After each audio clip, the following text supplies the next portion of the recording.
les invitamos a buscar el texto de esta mañana en el libro según San Marcos. El capítulo 1, vamos a estar leyendo los versos del 19 al 20. En el nombre del Padre, del Hijo y del Espíritu Santo, y la palabra del Señor dice así. Pasando de allí un poco más adelante, vio a Jacobo, hijo de Zebedeo, y a Juan su hermano, también ellos en la barca, que remendaban las redes. Y luego los llamó, y dejando a su padre Zebedeo en la barca con los jornaleros, le siguieron. Esto es palabra de Dios. Pues hermanos, la semana pasada creo que aprendimos mucho de Andrés, el discípulo de Jesús. Y hoy les voy a invitar a acercarnos a dos hermanos que, como ustedes ven, ya fueron mencionados en la lectura bíblica. Jacobo o Santiago, también se traduce como Santiago. Jacobo es la manera judía de llamarlo, pero cuando se helenizaban los nombres, es como cuando una persona se llama John, y después, pero se llama Juan en español. Se le llamaba también Santiago, y su hermano Juan, que solo una observación, siempre se menciona primero a Santiago y después a Juan, lo que parece indicar que Santiago era el mayor, ¿verdad? Estos hermanos tienen una característica, y es que ellos pertenecieron al grupo cercano a Jesús. Es decir, cuando Jesús tenía que ir a orar o tenía una situación específica, las personas que llevaban eran a estos dos hermanos y a Pedro de manera especial. Ellos son los testigos de la resurrección de la hija de Jairo. Ellos son los que estaban en el día de la transfiguración, cuando Jesús está allí en el monte y se aparece Moisés y Elías. Ellos están con Jesús cuando Él va a orar al monte de Getsemaní, pidiéndole al Señor que pase de Él esa copa. Ellos están en la última cena de Jesús, y de hecho se dice que Juan estaba junto al Señor sentado. Y también ellos son testigos de la resurrección de Cristo y después de la pesca milagrosa del Cristo resucitado en el mar de Tiberíades. El texto que hemos leído hoy de manera especial es el momento en que Jesús ha llamado primeramente a Pedro y a Andrés, y dice que siguió caminando y se encuentra con estos hombres que eran pescadores, Jacobo o Santiago y Juan su hermano, que no dudan seguir al Señor en el instante y lo dejan todo.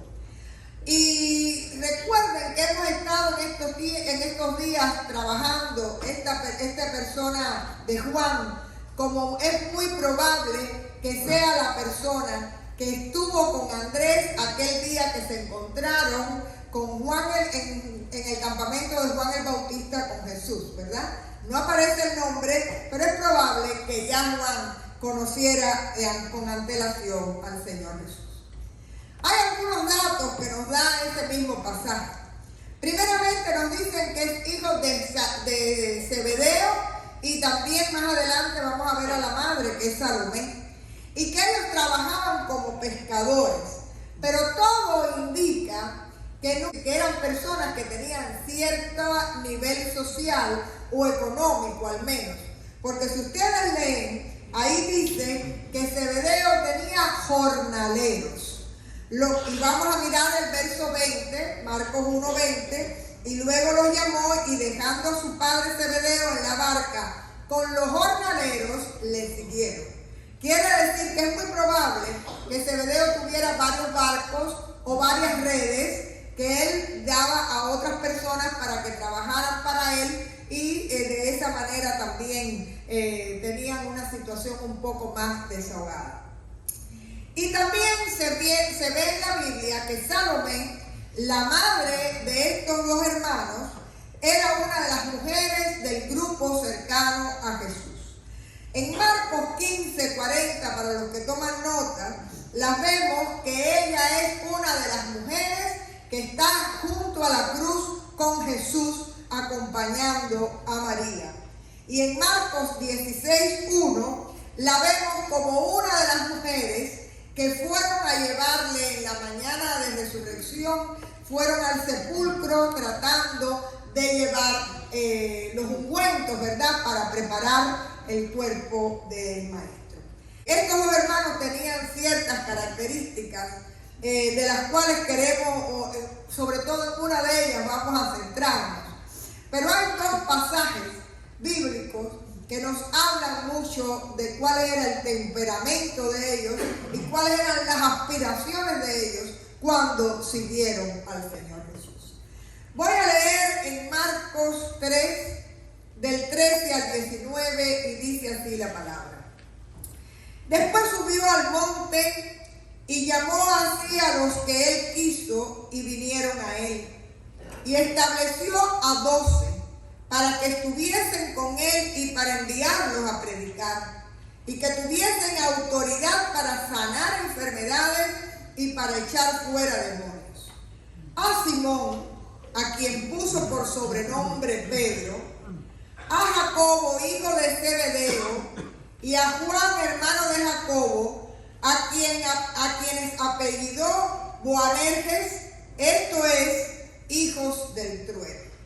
A Andrés, Felipe, Bartolomé, Mateo, Tomás, Jacobo, el hijo de Alfeo, Tadeo, Simón el cananita, y Judas Iscariote, el que le entregó. Y vinieron a casa. Es un texto donde nos está hablando de que estos dos hermanos eran unos volados. ¿Saben qué quiere decir eso? Los venezolanos no conocen eso. Había un programa en Cuba a las 12 del día por la radio que se llamaba Alegría de Sobremesa. Y había un personaje que se encendía como un favorito al momento y se llamaba Sandalio el Volado. Y estos dos hermanos eran como Sandalio. Me gustaría pensar que lo de hijos del trueno fuera porque tenían voz de locutor, pero no exactamente era eso. Eran personas que perdían rápidamente el dominio propio. Eran impulsivos, intolerantes, intensos y de un temperamento muy fuerte. Eran personas que rápidamente podían perder el control y la ira les podía a la hora de pensar y decir ciertas cosas. Y ustedes dirán, ¿y de dónde usted saca eso, pastora? Vamos a leer en Lucas 9, 51 al 54. Dice, cuando se cumplió el tiempo en que él había de ser recibido arriba, afirmó su rostro para ir a Jerusalén. Y envió mensajeros delante de él, los cuales fueron y entraron a una aldea de los samaritanos para hacerle los preparativos. Mas no los recibieron. Llegaron donde los samaritanos, pidieron oportunidad para hacer los preparativos de la y que le no los recibieron, porque su aspecto era como de ir a Jerusalén. Viendo esto sus discípulos, Jacobo y Juan, dijeron: Señor, ¿quieres que mandemos que descienda fuego del cielo como hizo Elías y los consuma? Oh, ¿cómo eran los hermanitos? De armas tomar. Los hermanitos eran de armas tomar. Y de hecho Jesús les reprende. ¿Y cuál sería el enojo de ellos? Que hasta se ciegan. Porque dicen, vamos a hacer descender. Ellos podían realmente hacer que descendieran. Pero la ira que ellos tenían contra aquellas personas que les habían negado la hospitalidad era tan grande que querían sencillamente eliminarlos. Quiere decir que este texto está muy bien puesto en la Biblia para darnos cuenta que Jesús les puso el nombre que les venía bien en ese momento, ¿no? Porque eran hijos del trueno, rápidos y fuertes y duros e implacables, ¿verdad? Como el trueno. Pero también tenían otra característica. Y este carácter impetuoso también tenía cierto sesgo de querer tener poder. Y vemos en Marcos 10, 35 al 45, un pasaje que nos habla de las aspiraciones de estos hermanos. Entonces Jacobo y Juan, hijos de Zebedeo, se le acercaron diciendo: Maestro, querríamos que nos hagan lo que te pedimos. Él les dijo: ¿qué quieren que os haga? Ellos le dijeron: concédenos que en tu gloria nos sentemos, el uno a tu derecha y el otro a tu izquierda. Entonces Jesús les dijo: no sabéis lo que pedís. Estos dos hermanos eran unos personajes, porque no solo tenían un genio fuerte, sino que también ellos habían seguido a Jesús y esperaban que el mesianismo que ellos tenían en su mente era que el Señor se iba a sentar en un trono y ellos dos a ambos lados. Y ahí es cuando Jesús les enseña, recientemente predicamos de ese pasaje, les enseña que Él no vino para ser servido, sino para servir. Y esa fue una lección que ellos aprendieron extraordinariamente. Gente que venía con tremendas ansias de poder.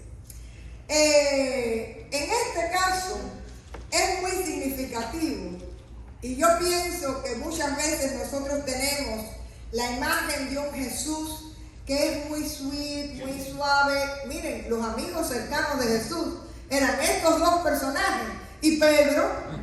Quiere decir que Jesús tiene que haber sido una persona con un carácter firme, pero a la misma vez afable, bondadoso, pero con firmeza en su carácter. Eran temperamentos muy fuertes y Jesús supo valorar en ellos su fidelidad y canalizar la pasión que ellos tenían en favor del Evangelio y del Reino. ¿Qué pasó con Juan y con Santiago o Jacobo? Bueno, pues estos dos discípulos son un ejemplo poderoso de lo que es una vida transformada por Jesús. Al caminar con el Señor, ellos fueron modelados por la gracia de Cristo. Y vemos que Juan, el que quería que descendiera fuego del cielo y que acabara con toda aquella gente, pasó a ser conocido como el apóstol del amor. Él es el que escribe el Evangelio de Juan, las cartas de Juan, el Apocalipsis. Y si ustedes ven en su literatura, él una y otra vez habla del amor, de la verdad, de la comunión con Dios, de la luz. Dice: este es el mensaje que habéis oído desde el principio, verso 11, que nos amemos unos a otros. Y este era el personaje que quería que lloviera fuego del cielo. En el verso 16 también del capítulo 3 de Primera de Juan dice: en esto hemos conocido el amor, en que Él puso su vida por nosotros, y también nosotros debemos poner nuestras vidas por nuestros hermanos. 18. Hijitos míos, no nos amemos de palabra ni de lengua, sino de hechos y en verdad. Se nota la transformación de Juan. ¿Qué hizo Jesús en la vida de Juan que caló tan profundo y transformó su vida? Y de tal manera que en la cruz del Calvario, al discípulo que Jesús le encomienda a su madre es a Juan. He aquí tu madre, he aquí tu hijo. Es decir, él sabía que podía confiar en Juan. Y Juan fue fiel hasta su muerte. De hecho, sufrió prisión por el Evangelio, y es en la isla de Patmos donde escribe el Apocalipsis como una revelación especial que Dios le da a él. Su hermano Santiago o Jacobo, por el contrario, tuvo una vida muy corta y ese que quería sentarse, uno a la derecha y otro a la izquierda, pasó de querer tener un trono a ofrecer su vida en servicio al Evangelio y murió a filo de espada. Fue de hecho el primer mártir, y vamos a leer ahí en Hechos de los Apóstoles, capítulo 12, versos 1 y 2. En aquel mismo tiempo el rey Herodes echó mano a algunos de la iglesia para maltratarles y mató a espada a Jacobo, hermano de Juan. Después se le conoce como Santiago el Mayor, pero fue una persona que estuvo dispuesta a dar su vida por el Evangelio de Jesucristo. Una gente que estaba buscando poder y que terminó sirviendo al reino de los cielos y muriendo por Cristo. Así que, hermanos, estos hombres intensos, explosivos, apasionados, terminaron en su caminar con Cristo, conocidos como gente que se entregó en amor y servicio a la obra de Dios. Para concluir, me gustaría dejarles algunas ideas. La primera es la siguiente: Jesús no elige a personas perfectas, sino a personas que están dispuestas. Cuando estos hombres fueron elegidos, había mucho que pulir en ellos, pero ellos estuvieron dispuestos y esa misma entereza y esa misma pasión la supieron reflejar en el Evangelio. Pero también este pasaje nos recuerda que el Señor puede transformar un carácter impulsivo en uno lleno de amor y una ambición egoísta en una entrega total. Y quiero detenerme en esto, porque cuando nosotros conocemos a Cristo, lo primero que usted hace es rendir su vida al Señor y entregar su corazón. Pero la pregunta que me gustaría hacerles en esta mañana es: ¿y he entregado yo también mi carácter al Señor? ¿He dejado al Señor modelar mi carácter conforme a su propósito para mi vida? Y la otra pregunta: ¿crees tú que lo necesitas? Podemos tener, por ejemplo, un carácter como hijos del trueno, como le pasó a ellos, pero también usted puede tener un carácter que tenga siempre esa melancolía y ese pesimismo que no le deja avanzar. Usted puede también ser una persona muy celosa o una persona extraordinariamente irresponsable. Es decir, tú y yo conocemos cuáles son los rasgos de nuestro carácter y cómo la cercanía con Cristo pudiera transformarnos desde la raíz. Y noten ustedes que Jesús no hizo que esa gente perdiera la fuerza de su carácter. Lo que hizo el Señor en su caminar con ellos fue redimensionarlo, canalizar esa pasión, canalizar esa fuerza y santificarlo para el liderazgo y para la valentía que tuvieron que tener para vivir el Evangelio. Quiere decir que esa pasión el Señor la convirtió en un propósito de vida. ¿Cómo puede el Señor convertir esos escollos en nuestro carácter que no nos dejan vivir una vida plena en Cristo, que no nos dejan disfrutar el gozo de la salvación, que nos arrancan la paz? Y a veces usted cree que eso viene inherente con su sello y dice: no, es que yo soy así. Mire, si usted es de una manera que le quita el gozo del Señor, que le quita la paz, que le trae penas a su corazón, que le trae temor a su corazón, que le trae conflictos, usted puede entregar eso en las manos del Señor y decir: Señor, yo lo entrego, hazme tú conforme a tu propósito en mi vida. Amén.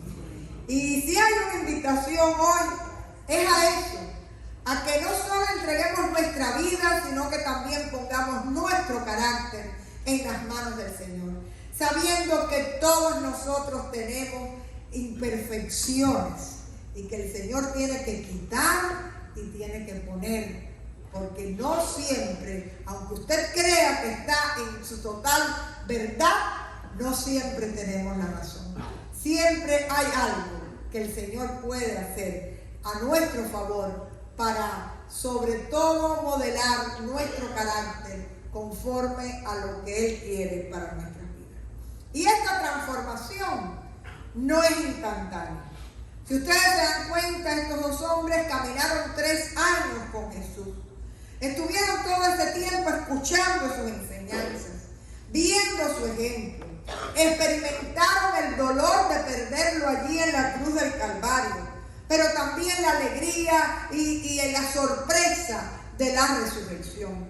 Recibieron el día de Pentecostés el Espíritu Santo y esa transformación fue progresiva, porque nadie cambia en un día, pero nadie permanece igual si camina con Jesús.